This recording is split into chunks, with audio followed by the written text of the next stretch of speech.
Chapter 9. A Hard Night. And I've been working like a dog.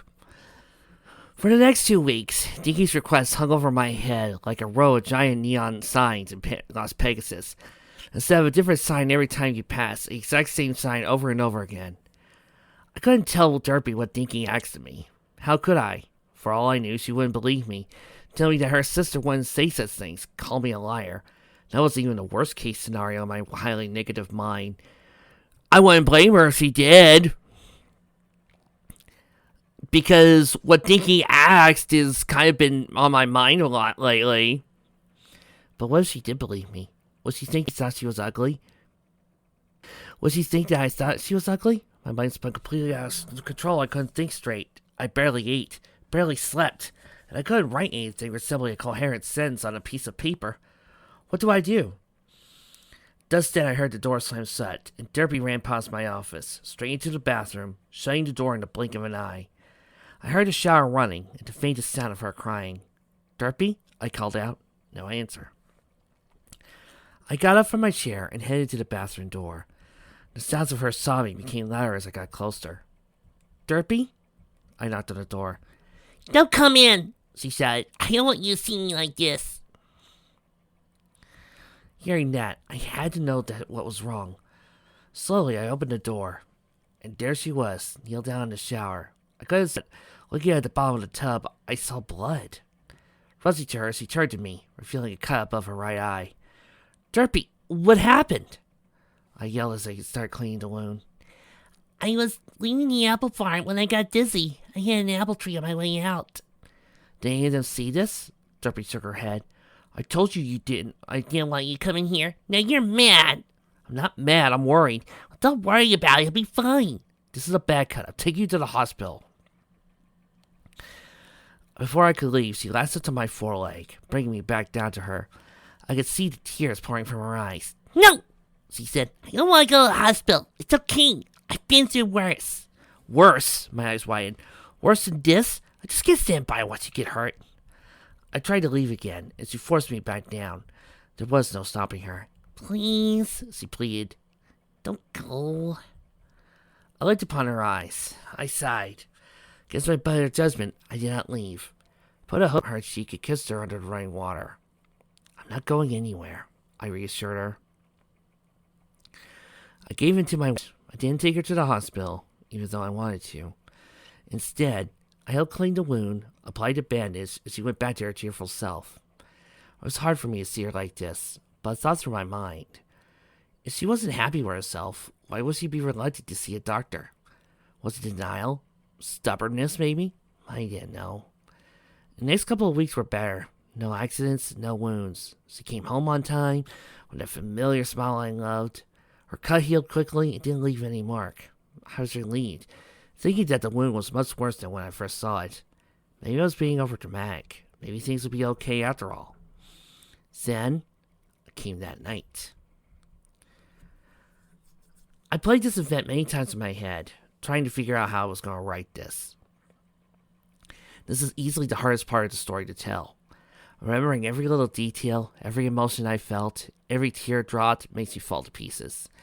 It was the event that ended up being the catalyst to everything that would happen from then on out. And it all started for me after it. It was nighttime, around 3 o'clock. I was fast asleep in bed, and I assumed Derpy was right there beside me. Then I was broken out of my slumber by a loud noise. That noise was the sound of something falling down the stairs. But it wasn't something. It was some pony. I looked to the side of the bed where Derpy would be, but she wasn't there. Then, as she thought it hit me like a speeding train, I bolted out of bed and headed downstairs. Then I saw her. Derpy was lying at her side, bleeding, barely moving, in pain. "Derpy!" I screamed. I ran down the stairs so fast I almost fell down myself. I kneeled to her. She was going in and out of consciousness. Every touch from my hoof brought winces of pain to her face. I fell," so all she could muster. That was it. I couldn't ignore this any more than I already have. "I'll take you back to the hospital right now," I told her. She didn't resist. I used all of my might to put her on my back. She screamed something terrible. She could only imagine the excruciating pain she must have been in. I did all I could to fight back the tears that were desperately trying to break out of my eyes. I had to be strong for her. I couldn't falter. I rushed out the door, not even bothering to close it, and ran as fast as I could to Ponyville General. The groans for Derpy were getting weaker, as he was slipping out of consciousness. We were getting close. I burst through the front door so hard I nearly knocked it off its hinges, shocking the staff inside. Nurse Redheart was the first to see us. "What in the name of Celestia?" she yelled. "Nurse had an accident!" I turned to face them. They saw her on my back. Redheart and the other nurses gasped in shock, and immediately rushing to her aid, taking her off my back and onto a gurney. Derpy was out. She didn't respond to the movement. She didn't respond to anything. The doctor came out, applying a ventilator to Derpy's muzzle. "Can you hear me, miss?" He said to her. "What happened?" Nothing. She didn't answer. "She told me she fell," I replied for her. "We're bringing her to the ER. Stat!" He shouted as he disappeared behind two swinging doors. I tried to follow, but Redheart stopped me. She used a great deal of strength to hold me back. "We need you to stay here," she said. "No, I have to see if she's okay. I have to." She pushed me all the way against the wall. I struggled, but I couldn't get away from her grip. "Let go of me! Let go of me, please! I have to! The words were barely coming out of my mouth. "She'll be fine. They're taking care of her as we speak. I need you to calm down now." Soon I stopped struggling. I did not move anymore. Easy, easy. Her voice became softer, more gentle. "That's it." My strength was gone. I couldn't hold back anymore. Tears ran down my face like a waterfall. Redheart let me go, and I immediately fell to the ground, breaking down the hardest cry I ever experienced. Redheart knelt down to my level, rubbing her hoof on her back, trying to comfort me. "It's okay," she said. "It's okay." A feeling washed over me as I lay there. A feeling that I failed. I failed Dinky, but most of all I failed Derpy. I was too reluctant, too stupid to act upon Dinky's wish to help her sooner. I thought I would get her better, but I wouldn't need her find her a cure. But it was wrong. Let my ignorance get the best of me. Now she was in the emergency room, and I had no idea what state she was in. It was entirely my fault. If she died, it would haunt me for the rest of my life. Nurse Redheart never left my side for the entire duration, offering me water as I waited for the results. Like I said before, she does her job marvelously well. As day began to break, the emergency room doors opened, and the doctor passed through. I got up and talked to him the moment I saw him. "How is she? What's wrong?" I said, rapidly assessing. "She's stable. We had to give her a sedative to help her relax. She was in a lot of pain." "Will she be okay?" "She looks like she'd taken a pretty bad fall. Oh, the bruises she sustained. Her left leg was fractured, and her right ring was broken in 5 places." Excuse me a sec. Be right back. Okay, I checked with professionals. You win this round. Well, except for the broken wing in 5 places, but that's territory that I don't want to discuss. Hospital for a couple of days. They will release her in your care, so you stay home for another week after that. "Can I see her?" I asked. "She's resting now, in intensive care. I don't think it's a good idea at the moment." "Please, it'll only be a second. I just want to see her." The doctor reluctantly got out of my way. While I get in the intensive care ward, I prepared myself for the worst. My imagination running wild while I see. Finally, I saw her, her wing and leg in a cast, the ventilator still in her mouth, hot monitor attached to her chest, out like a light. My heart skipped a few beats when I saw her. I walked to the side of her bed, looking over her. A single tear fell from my face onto her cheek. "I'm sorry," I whispered to her. She couldn't hear me, but I kept talking. "Sorry, Derpy. I'll make you better, I promise." I kissed her on the top of the head. No indication that she was aware of what was happening. With no other choice, I left the hospital, letting her rest until I returned for her. A promise made. The morning sun shone brightly that day, and all the ponies were out and about, blissfully unaware of the events that transpired during the night. I walked through the town, paying no mind to those around me. Any greeting I received was only replied with a half-hearted hi on my part, and attempts to ask me what was wrong were ignored entirely. I walked back to my home, finally close the time. Ponyville was such a peaceful community that no pony came in to steal anything. Never had that luxury in Manhattan. Manhattan, a city of big business, a city with almost anything any pony could want. Then it hit me. Manhattan is home to plenty of doctors. Maybe I could find one who can help Derpy. I began to plan, map out all the places I could go to find what I was looking for. I started packing, already getting prepared for my trip. But I couldn't go now. I had to be there once he got out of the hospital. When the time would come to go, what would I tell her? I couldn't tell her the truth. Who knows how soon would she react? Oh yeah, keeping it hidden from her is so much better, Quill! I wanted to be honest with her, but for the time being, I had to lie. This could only end in good! I told myself that if I found help, I would tell her. If I didn't, I would say nothing. It seemed reasonable enough. Further preparations would have to wait, however, as there was one more thing I had to do before she woke up. Afternoon hour chimed on the clock. Every pony appeared to be inside, being the heat on this particular day. When I knocked on the door, it immediately flung open, with 3 fillies running past me in excitement. I was so sudden I nearly tripped over them and fell. I began to regain my balance. I was only to walk headfirst into a magenta-colored mare coming out the door. She yelped in shock, not expecting me to be there. I nearly jumped back myself. Oh dear, I almost ran into you, she said. It's quite all right. Wait, do I know you? She said, as she looked at me with a look of familiarity. A few moments of awkward stares, and she guided. You're the one that stayed Derpy. I knew I recognized you. I tried my best to give her a nice grin, even as my thoughts drifted back to Derpy in the hospital bed. I don't even know your name. What was it? I'm sorry, but I'm looking for Big Macintosh. Is he here? Of course. She turned her head to the interior of the house. Big Mac, that colt that's living with Derpy is here. You know, I know that the comments have given us the name, and I'm fine with that. But here's the problem. This whole effect is getting annoying! As soon as he finished her call, Big Mac came into view. As soon as he saw me, he smiled a friendly smile and walked back to me in this mystery mare. Once again, he forgot my name. He never was very good at remembering my name, but it was okay. Oh, where am I, manners? Max said as he turned to the mare next to him. This here is Charlie. She's a teacher at Ponyville Elementary. A teacher? It was then I remembered back when Fancy Pants talked with Big Mac coming to his restaurant with a teacher. So this was the pony Big Mac was too shy to talk about. Okay, I'm giving you a point for the chairmanship, okay? It's nice to meet you, I said to her. She responded with a simple nod. Likewise. She turned to Big Mac. I'm gonna take the girls out. See you later. Of course. A big friendly smile. As Charlie took the eager 3 fillies out of sight, Big Mac turned to look at me confused. Everything okay? No, I shook my head. I paused, trying to find the right way to say the news. Throwing caution to the wind, I said, Derpy's in the hospital. Big Mac took a step back in shock. It took a bit for him to compose himself.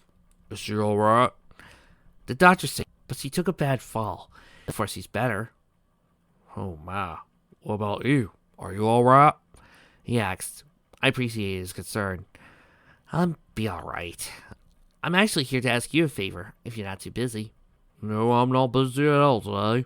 What is it? I need help bringing the bed downstairs. He closed the door as quick as a whistle and followed me to the house. I didn't need to convince him any further than that.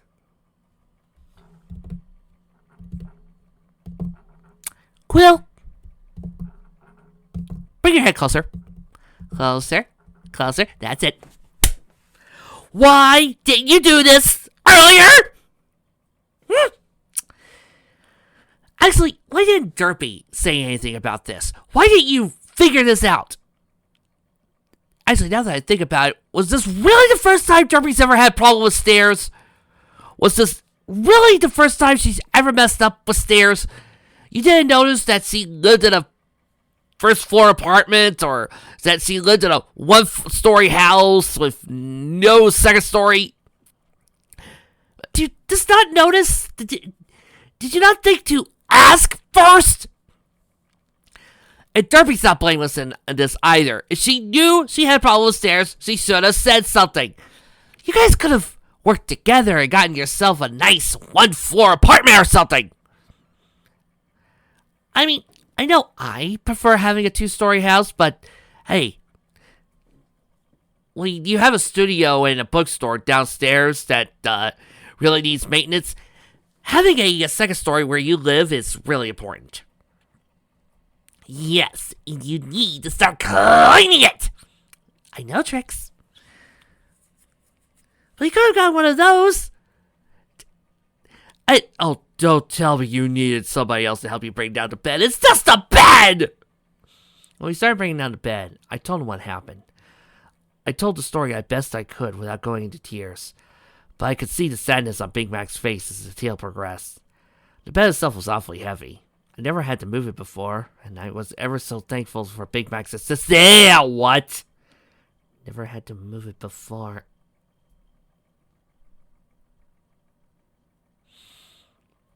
I do hope that was a bunch of movers that moved your house upstairs. We moved into my study room, which had more than enough room for the bed, provided we moved my desk elsewhere. Ultimately, the desk was moved upstairs. Thanks, Big Mac. I don't know what I could have done without you. You probably would have broken your back, but it was heavier than 2 wagons full of apples. No doubt about that. I heard my first chuckle what felt like aces. So, Charlie, she seems nice. Yeah. He trails. What's up? She actually came over today to break up. What? Oh, I felt awkward now. But you two seem so nice to each other. Yeah, both decided it wasn't going to work. Don't worry about me, it was entirely mutual. We're friends, just not friends. Okay, Vic. I was being nice. I was letting you have a point for Cheramac, but now that you've taken that... Shing! You're getting a saba out the ass, Vic! Stab! Take away my ship, will ya? That's too bad. I'm sure you'll be alright. No, I won't. The idea of Cheramac was the only thing that was keeping me going. I hope so. Got a hoedown coming in a couple of weeks, and I hope it to meet some nice mare there. And if it's that no good meaty Sugar belt girl from Canada, I tell you, Big Mac, she's no good for you. She's the same as hussy. That's the spirit, I laughed. It felt good to get something else on my mind after what had transpired. However, as soon as I thought, I easily became down again. Before Big Mac could leave, he noticed my packed bags in the living room. Eyebrow raised, he turned to me. Going somewhere? Yeah. When Derby comes back home, I'm going to Manhattan. What are you going to be doing in Manhattan that's more important than Derby? His voice sounded judgmental, as if I was abandoning Derby for something less important. I couldn't lie to him. There was no getting past this, not unless I told the truth. Can you keep a secret, Big Mac? You ain't saying another mare, are you? He shouted. I held to close that fast before he got real mad. No, nothing like that. I would never do that, I said. He calmed down, but was still suspicious. But please, if I tell you, do you promise not to tell any pony, especially Derpy? Big Mac had to think about this, and I couldn't empathize with him. He had no idea what I was going to tell him. It could have been anything. Of course, I was no mind reader. Only imagine the scenarios that were playing in his head of his. He did turn to me and smirked and said, Cross my heart, hope to fly, stick a cupcake in my eye. That Pinkie Pie swear again. It became ingrained in my memory for so long, I had no idea who came up with it. There was no time to question that. There were bigger issues to attend to. Excuse me. How could you not know who Pinkie is? How could you... My God. When I first moved here from a freaking portal, I knew who Pink was. Okay, to air, that was because I was studying up on the history of Equestria when I was planeswalking, but that's beside the point. Everybody should know who Pinkie Pie is. How could you... Surely, you must have seen her walking a pie at least once. You've been to Circuit Cube Corner so many times. Surely, Pinkie Pie had to have shown up. Are you just a dumbass?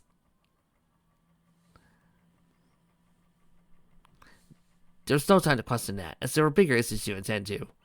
Like, how could you not notice the big pink pony that runs around stealing my planeswalker? I know you've been taking, Pinky! Ding. I was only borrowing it. I was only borrowing it. I'm going to Manhattan to find a doctor for Derpy. What do you mean? We have doctors here. Not that kind of doctor. Eye doctor. You won't fix her? I'm gonna try. Well, what if you can't? That question stung me more than I thought it would. I considered what would happen if such a case occurred. Having somebody else ask me about it made me realize the risk I was taking. I thought I would be able to handle it, just take it in stride, come back home and never speak of it, but now, my voice started to crack. I don't want to think about it. I can't feel her, Big Mac. I just want to see her happy. I love her so much that No, please, go ahead. Answer the question! I felt a hoof on my shoulder. Looking up, I saw Big Mac close to me, smiling. Just then he hugged me. But it wasn't one of his usual hugs that would end with me losing oxygen, but a gentle, comforting hug. Not like one that a Colt would give to a brother. She's lucky to have you, you know. Not many ponies out there are doing what you're doing. I'm so proud of you, whatever happens. He let go of me, reassuring smile still on his face. I wiped whatever tears I had on my face off, though the wet spots on my coat still remained. Thanks, I said. It's not too much trouble. Can you check up on her every now and again while I'm gone? Of course I will, he answered. He left soon after. He didn't know it, but even though he had a tendency to forget my name, I always thought of him as a big brother. The closest thing to a family I ever had. After letting Derpy's boss know of the situation, I returned to the hospital by the time the sun went down. Nurse Redheart said that Derpy was still asleep. Still stabilized a great deal. They moved her to the recovery room at the hospital, where she got a separate room. Not wanting to leave her for the night, I asked Redheart if I could stay with Derpy. She allowed it with no reservations. Walking to her room, I saw she no longer had the ventilator in her mouth, nor the heart monitor attached to her. I sat by her, resting my head on the side of her bed to find comfort. Unfortunately, I could feel that their beds hadn't improved since the last time I was at the hospital. At least Derpy looked comfortable. I couldn't get much sleep, due to bouts of watching Derpy's condition, finding a comfortable bed. Whatever sleep I did get could have lasted more than a couple of hours. When morning was rearing its head once again, I saw Derpy slowly begin to wake up. I kept my eyes on her until she finally opened her eyes to see me. She smiled. I just hope Princess Celestia isn't doing the Pennsylvania, at least in your all, oh, kumbaya. Yeah, you guys don't live in Ponyville, so usually Princess Celestia will sing that song. I blame myself, really. I decided on the anniversary of her and her sister getting back that I would give them a present. I planeswalked them to watch a production of The Lion King. And ever since then, Celestia has become addicted to the Circle of Life song! So, yeah, all you Ponyvillians listening to this, it's my fault. I'm sorry. I know Princess Celestia has a wonderful voice, but I'm sorry. I just thought it would be a good gesture. I really did! Hey, she weakly said. Hi. Seeing her smile was a sight I loved seeing. She was surprised to see her surroundings. Where am I? You're at the hospital, I told her. You've been asleep for more than a day. A day? She tried to get up, but winced in pain in her injuries. This was familiar to her. Leg bandage, she asked, before noticing the leg cast. She looked back at me with a look of confusion and panic. What happened to me? You fell down the stairs the other night. You fractured your leg and broke your wing.